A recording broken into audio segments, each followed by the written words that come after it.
ప్రియ ఆత్మీయ స్నేహితులారా, మీకందరికీ ఈ ఉదయకాలమున దేవుడు దయచేసినట్టు ఈ గొప్ప సమయమును బట్టి, శ్రేష్టమైన సమయమును బట్టి నా వందనములు తెలియజేసుకుంటున్నాను.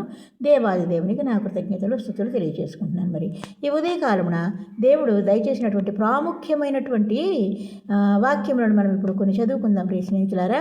అది మనకు మంచిది, మన త్రోవకు వెలుగై ఉన్నవి. ఆ తర్వాత ఆయనతో నివసించుటకు మనకి తోడై వచ్చినవి. కీర్తనల గ్రంథము 1వ స్కందము నుంచి 1వ అధ్యాయంలో కొన్ని వచనములను మనం చదువుకుందాం ప్రియ స్నేహితులారా. ఏం చెప్తున్నారంటే ప్రభు ఇక్కడ, దుష్టుల ఆలోచన చొప్పున నిలవక, పాపుల మార్గమును నిలవక, అపహాసకులు కూర్చుండు చోటునను కూర్చుండక, యెహోవా ధర్మశాస్త్రమందు ఆనందించుచు దివారాత్రము దానిని ధ్యానించేవాడు ధన్యుడు. అతడు నీటి కాలువల యోరను నాటబడిన వాడై ఆకు వాడక తన కాలమందు ఫలమిచ్చే చెట్టు వలె నుండును. అతడు చేయనదంతయు సఫలమగును. దుష్టులు ఆలాగున నుండక గాలి చెదరగొట్టు పొట్టువలే నుందురు. కాబట్టి న్యాయ విమర్శలో దుష్టులను, నీతిమంతుల సభలో పాపులను నిలువరు.